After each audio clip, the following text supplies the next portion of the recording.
जनताको आवाज, reporters club Nepal. बिआरआईमा Nepal गइसकेपछिको अवस्था कस्तो छ त? नेपालले के फाइदा लिन सक्छ त? चिनिया रेल काठमाडौँमा साँच्चीकै लोनमा ल्याउने कि अनुदानमा ल्याउने त? चीनले कस्तो किसिमको सम्झौता गर्ला त नेपालसँग? र वर्तमान सरकार के साँच्चीकै चीनमुखी भएको हो त?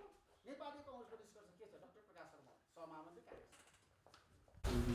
एउटा जुन दिनौदिन उसको समृद्धि र एउटा शक्तिशाली देशको रूपमा पनि चीन स्थापित भएको छ। त्यस अर्थले पनि हामीले चीनसँग राम्रो सम्बन्ध राख्नुपर्दछ भन्ने हाम्रो मान्यता छ। नेपाली काङ्ग्रेस पार्टीले बिपी कोइराला केही बेलादेखि चीनसँग सुमधुर सम्बन्ध राख्ने नीति लिँदै आएको हो र हामी कुन देशमा कुन खाले राजनैतिक पद्धति छ भनेर विदेश नीति सञ्चालन गर्नु हुँदैन भन्ने कुरामा हामी विश्वास गर्छौँ। जुनसुकै राजनीतिक प्रणाली भए तापनि त्यो राजनीतिक प्रणालीसँग तपाईँको राजनीतिक प्रणाली मिल्छ कि मिल्दैन त्यसका आधारमा नभएर देशको एउटा देशसँग कस्तो खाले सम्बन्ध राख्दाखेरि दुवै देशले म्युचुअली बेनिफिट उठाउन सक्छन् र नेपालले फाइदा उठाउन सक्दछ, त्यसका आधारमा हामीले विदेश नीति सञ्चालन गर्नुपर्दछ भन्ने मान्यता हामी राख्दछौँ। त्यसै अनुसार चीनसँग पनि हामीले एउटा सुमधुर सम्बन्ध र एकअर्काको जुन व्यवस्था छ त्यसलाई सम्मान गर्ने र एकअर्काको जुन देशको सार्वभौमिक सत्ता छ त्यसलाई सम्मान गर्ने र एकअर्कालाई को चासो र चिन्ताप्रति गम्भीर हुने, त्यो नै मलाई लाग्छ चीनसँगको सम्बन्धको पनि मूल आधार हुनुपर्छ। र अहिले जहाँसम्म चिनिया राष्ट्रपतिको नेपाल भ्रमण हुँदैछ र हामी चाहन्छौँ नेपालको आवश्यकता, नेपालको राष्ट्रिय स्वार्थ र नेपाल एउटा चाहिँ अझै अल्पविकसित राष्ट्र र भूपरिवेष्टित राष्ट्रको हैसियतले प्राप्त गर्ने केही अधिकारका क्षेत्रहरू छन्। त्यस हिसाबले यो सम्बन्ध विकसित गर्नुपर्दछ र त्यस किसिमबाट हामीले नेपालले एजेन्डाहरू अगाडि सार्नुपर्छ भन्ने मलाई लाग्दछ। चीनसम्मको सम्बन्धको कुरा गर्दा म नै परराष्ट्र मन्त्री हुँदाखेरि बिआरआई बेल्ट एन्ड रोड इनिसिएटिभमा हामीले सम्झौता गऱ्यौँ। धेरै छलफलपछि, धेरै त्यो दस्तावेजमा आदान प्रदान र त्यसमा आवश्यक संशोधन पश्चात हामीले चाहिँ यसलाई समझदारी गऱ्यौँ। एउटा सैद्धान्तिक र नीतिगत आधार त्यसले दिएको छ। अब अहिलेको सरकारले त्यसलाई कार्यान्वयनको तहमा लान एउटा चाहिँ सुस्पष्ट गृह कार्य गर्नुपर्छ भन्ने मलाई लाग्छ। अब त्यसमा यो कनेक्टिभिटीका कुरा, व्यापारका कुरा लगायत र अन्य दुई देशको बिचमा सहयोगका कुराहरू त्यसमा अन्तर्निहित छ। त्यो बिआरआई समझदारी पत्रमा लगानीका कुराहरू छन्। त्यसकारण हामीले नेपालमा चिनिया लगानी आमन्त्रण गर्नुपर्छ र त्यो लगानीबाट जुन यो उत्पादन हुन्छ त्यो उत्पादन फेरि चीनमा निर्यात गर्ने परिस्थिति बनाउन सक्यो भने दुई देश बिचको व्यापार घाटा कम हुन्छ। त्यो एउटा चाहिँ व्यापार घाटा कम गर्ने एउटा महत्त्वपूर्ण मुद्दा हुनुपर्छ। दुई देशको चाहिँ उच्च स्तरीय नेतृत्वको बिचमा छलफल हुँदाखेरि मलाई लाग्छ। त्यस्तै गरेर चाहिँ चीनमा नेपालबाट निर्यात हुने वस्तुहरूमा हरेक वस्तुमा चाहिँ 0 भन्सार दरको कुरा हामीले गर्दै आएका छौँ। त्यो कुरालाई यो सरकारले अगाडि बढाउनुपर्छ। चीनको लगानी बढ्ने र चीनमा नेपालको वस्तु चाहिँ निर्यात हुँदा 0 भन्सार दर हुने हो भने नेपालको निर्यात चीनमा बढ्न सक्दछ र त्यो अवस्थामा हाम्रो व्यापार घाटा केही भए पनि घट्ने अवस्था आउँछ। त्यस्तै गरेर चाहिँ यो कनेक्टिभिटीको कुरा गर्दा खास गरेर हामीले यो सडक नेटवर्कमा हामीले चाहिँ जोड दिनुपर्छ। चीन र नेपाल जोड्ने सडक मार्गहरूलाई चाहिँ 12 महिना चल्ने सुव्यवस्थित सडक मार्गका रूपमा विकास गर्नुपर्छ। त्यसमा लगानीका कुराहरू चाहिँ हामीले गर्नुपर्छ र अरू नाकाहरू खोल्ने कुराहरू चाहिँ हामीले गर्नुपर्छ। त्यस्तै गरेर यहाँ रेलको बारेमा धेरै बहस छ।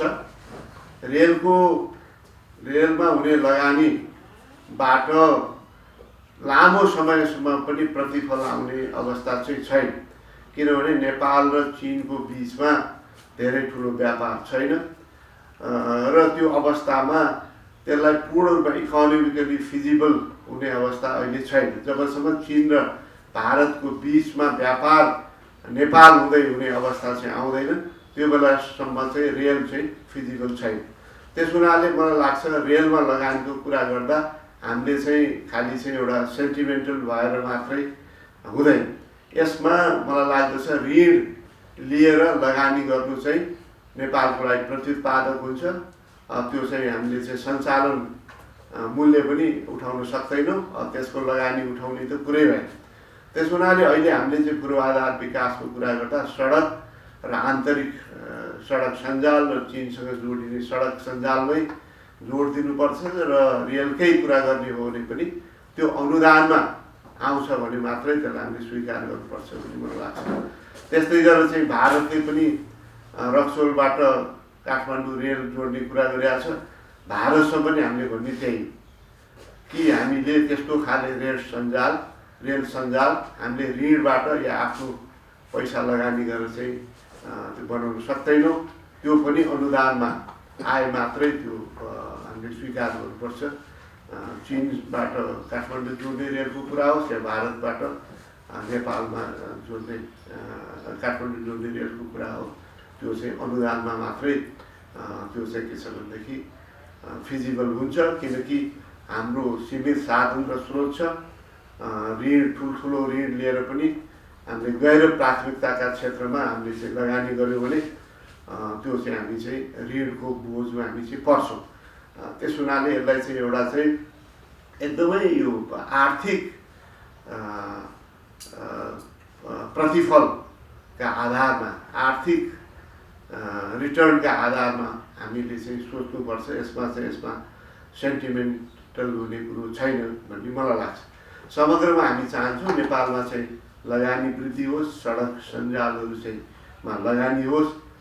त्यस्तै गरेर चाहिँ सुरुङ मार्ग जस्तो चीन जाने बाटोको कुरा गर्दा यो चाहिँ छरे टोखा सुरुङ मार्ग बन्ने हो भने चीनसँगको नाका सडक मार्ग मार्फत एकदमै छोटो हुन्छ र त्यसबाट हाम्रा चाहिँ तमाम व्यापार र मान्छेहरूको चाहिँ यो आदान प्रदान यतिकै सहज हुन्छ। त्यस कारण हामीले चाहिँ यो काठमाडौँबाट जुन रसुवागढी जोड्ने नाका यो बाटोलाई चाहिँ सुव्यवस्थित बनाउने, अन्तर्राष्ट्रिय स्तरको बनाउने, सुरुङ मार्ग बनाउने, त्यो चाहिँ हाम्रो प्राथमिकताको विषय हुनुपर्छ र त्यस्तै अरू नाकालाई चाहिँ सुधार गर्ने र चाहिँ खोल्ने कुरा प्राथमिकताको विषय हुनुपर्छ र चिनिया लगानी यहाँ चाहिँ उद्योग व्यवसायमा लगानी गर्ने कुराहरूलाई चाहिँ हामीले प्राथमिकताको विषयमा राख्नुपर्छ र शून्य दरमा चाहिँ चीनमा हाम्रा चाहिँ उत्पादनहरू चाहिँ निर्यात गर्ने कुरालाई चाहिँ हामीले प्राथमिकतामा राख्नुपर्दछ र त्यस्तै अरू हामीले लगानीको कुरा र सहयोगको कुराहरू चाहिँ चिनिया नेतृत्वसँग गर्दाखेरि हामीले स्पष्ट प्राथमिकता के हो, हाम्रो चाहिँ देशको प्राथमिकता के हो, जसले दीर्घकालमा नेपालको पूर्वाधार विकास र समृद्धिमा मद्दत गर्छ, त्यस्तो क्षेत्रमा चाहिँ लगानी चाहिँ बढाउने कुरा गर्नुपर्छ र अरू अब चिनिया चासो र चिन्ता जहाँसम्म छ, चीनको एक चीन नीतिमा हामीले सधैँ समर्थन गरेका छौँ। उसका जुन चाहिँ सुरक्षा सम्बन्धी चासो र चिन्ता छ, हामीले चीनसँग पनि भारतसँग पनि हाम्रो विदेश नीति सञ्चालन गर्दा नेपालको भूमि कुनै पनि छिमेकी राष्ट्र या अरू मित्र राष्ट्रको खिलाफमा प्रयोग हुँदैन भन्ने दृष्टिकोणलाई हामीले चाहिँ निरन्तरता दिने कुरा हो। त्यस्तै गरेर नेपालको आफ्नो चाहिँ आवश्यकता छ, नेपालको एउटा राष्ट्रिय स्वाभिमान छ, एउटा स्वतन्त्र अस्तित्व छ। त्यसप्रति सधैँ हामी नेपाली जनता नेपाल चाहिँ सजग छौँ।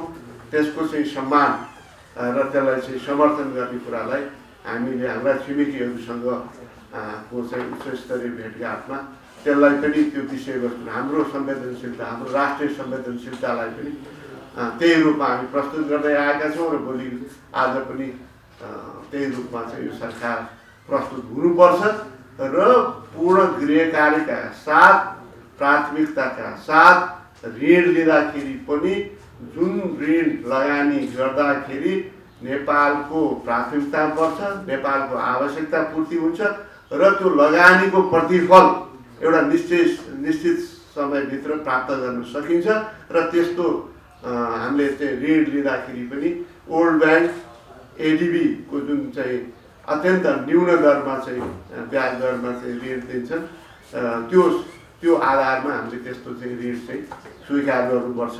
चाहे चाहिँ चीनसँगको सम्बन्ध ऋणको कुरा होस्, चाहे भारतसँगको ऋणको कुरा होस्, चाहे अरू देशसँगको ऋणको कुरा होस् भन्ने मलाई लाग्छ।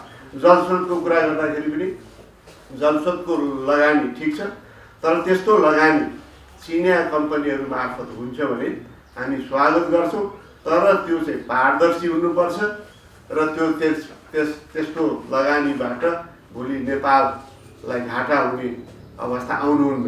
त्यसमा एउटा चाहिँ समान मापदण्ड हामीले चाहिँ जुनसुकै अन्तर्राष्ट्रिय लगानीकर्ताहरूलाई ल्याउँदाखेरि पनि समान मापदण्ड, कुन दरमा त्यो विद्युत खरिद हुने हो, त्यसको चाहिँ पारदर्शी ढङ्गबाट हुने हो कि होइन, त्यो प्रतिस्पर्धा हुने हो कि होइन, त्यसका आधारमा हामीले चाहिँ जलस्रोतमा लगानीका कुरा गर्नुपर्दछ भन्ने मलाई लाग्छ। धन्यवाद। जस्तो सुगौली सन्धिको बारेमा के छ? सुगौली सन्धि गर्ने भन्ने कुरा चाहिँ